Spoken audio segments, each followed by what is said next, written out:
Hello everyone.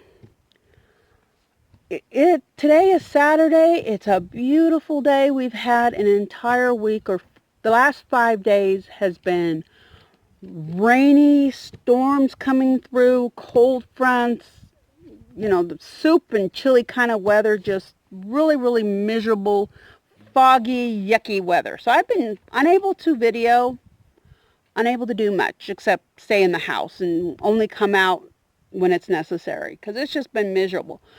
But this morning I woke up and it's sunny. And it was in the 30s when I got up, high 30s, I think.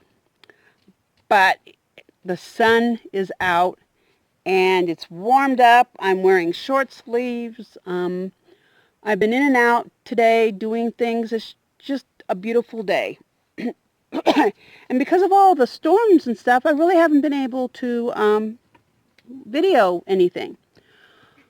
But today I finally can be outside and videoing. So I wanted to discuss basically the three major categories of goats. Prairie, what the heck are you doing? Oh, she's digging a hole underneath. For some reason, she likes to dig a hole underneath the barbecue pit. Don't know why she prefers that spot, but she does. But okay, there are three major categories. If you're going to get goats, you need to know what you're getting because they are not interchangeable.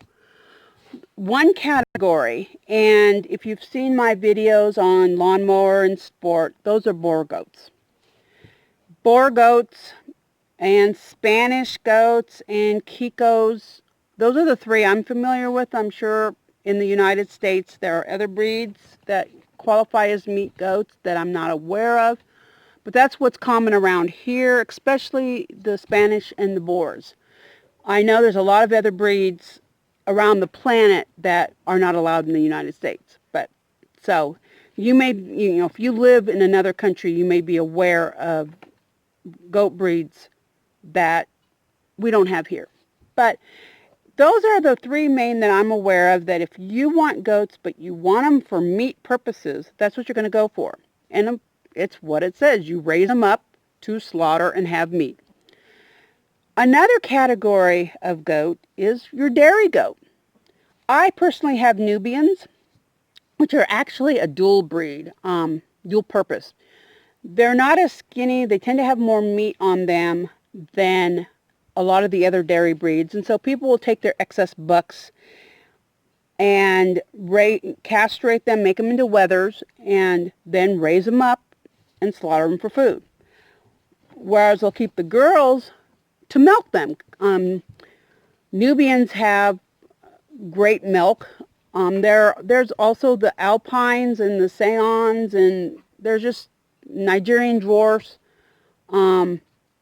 Just a lot of other possible breeds. And when it comes to dairy breeds, depending on the breed of dairy goat you choose, the fat content will be different. And so you really need to investigate. If you're wanting to get a dairy goat, you need to do your research.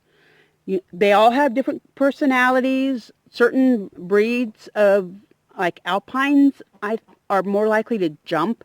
Nubians like to go under things more, so they're less likely to jump over your fence, or they're easier to contain, but they're loud.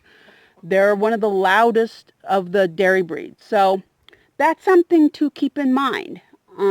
Just do your research. I think it's Sayons have like 1% butter fat, and of the large breed dairy goats, the Nubians have the most butter fat. And honestly, I love their milk. Nigerian dwarfs are mini, and some of them are pets. But others are raised to be dairy goats. And so if you're looking at a small breed like a Nigerian dwarf, you want to ask questions. If you're wanting to milk them, you want to know how much milk they're going to produce. Because the first time I went hunting for goats, and at first I was thinking of a Nigerian dwarf, and the ranch I went to, it was clear. This was a hobby farm. She couldn't tell me. She goes, I don't milk them. She was just raising them for fun. She didn't, as far as I know, she didn't even show them. I don't know, but it was a real big house, so I'm assuming her husband made a lot of money, and that was what supported the whole thing. I don't know, but I wanted milk, and since she couldn't even tell me whether these goats had good udders or not, forget it. I moved elsewhere, and honestly, looking at those udders, I was like, there's no way I'm milking those goats. I mean, that's too small of an udder. And a lot of people have trouble with the Nigerian dwarfs because their udders are so small. I like Nubians, nice big udders. Same with a lot of the other breeds. But just saying, if you're going to get if you're going after dairy goats, do your research, because their milk tastes different. There's the Toggenburg, I think is how you pronounce it. They tend to have a goaty milk. So you just want to, make sure you're getting a goat that has the flavor of milk you want, and the cream content, the fat content. Well, there's one more category of goats out there called fiber goats. They produce either mohair, if they're an Angora goat, or cashmere. Now cashmere doesn't come from just a specific breed. I'm really not an expert on this, but my understanding is it's more like a hybrid or something. If you are interested in fiber goats, you need to do your own research. I am familiar with Angora goats mainly because up until the 80s, my part of Texas had more Angora goats than anywhere else on the planet. And that's proven. That's not an exaggeration. It's a fact. In the 80s, though, polyester and other fibers were being developed and becoming mainstream, and the federal government apparently, up until that point, had subsidized the mohair industry, and they quit doing that. And it was no longer profitable like it had been to raise Angora goats. And they can be frail. If you shear an Angora goat and then a cold front hits, it can kill them. You've got to really do your homework. If you want fiber goats, if you're looking at Angoras, you need to do your homework and know how to raise those goats.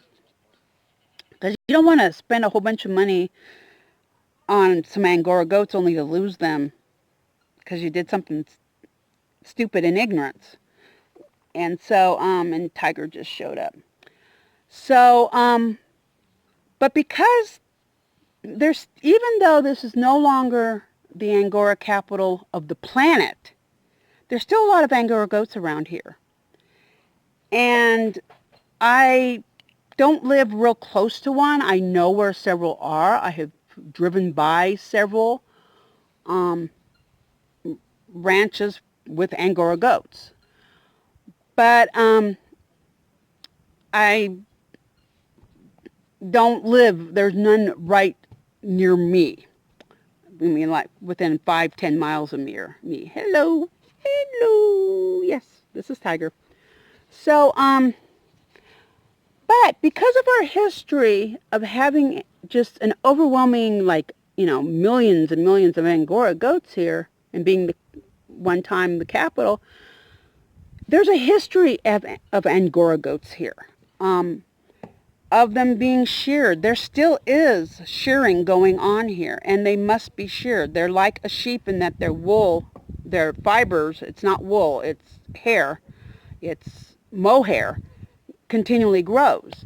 There are businesses in a town south of me. There's a store. She makes and sells clothing made with Angora.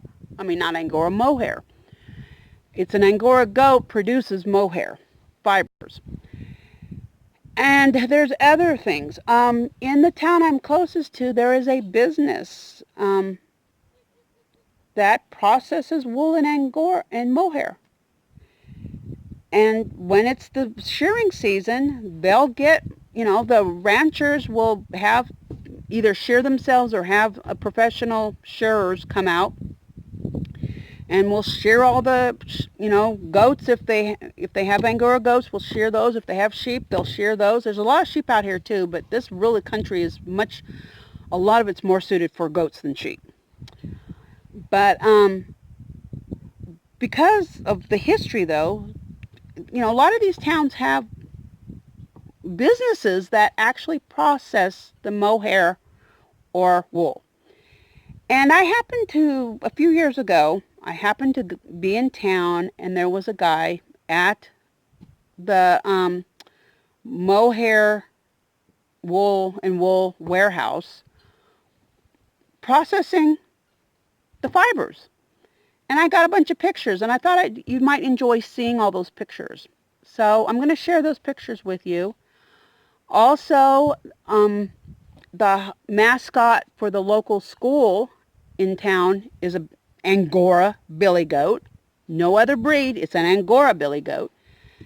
And I've shared the statue at this courthouse before, but I'm going to share it in this video too. But I just thought you might enjoy seeing the photos of the mohair after. And honestly, I don't know if he was processing mohair or wool, but he was processing it. Tiger, you're blocking people's vision. He was processing it and putting it in bags and stuff. So I just thought I'd share that with you. But when you are looking into goats, you have to decide what it is you want. Because honestly, now, if you got too many Angora bucks, yeah, you can castrate them, make them into wethers, and use them for meat in the future. Or you could keep them around and share all the fiber. If you got, the same thing with the dairy breeds. The meat breeds they're usually not very good for milking. Don't produce much milk, just enough for their kids. So if you just want meat and you don't want to mess with milking goats and stuff, that's probably the breed you'd want to go for. But I just thought I'd, talk about those three categories of goats, and then share you the photos I took a few years ago when I just stopped at the warehouse and saw this guy was processing the fibers. So thanks for watching. I'm going to end it with all these photos, and I hope you enjoy it. You take care.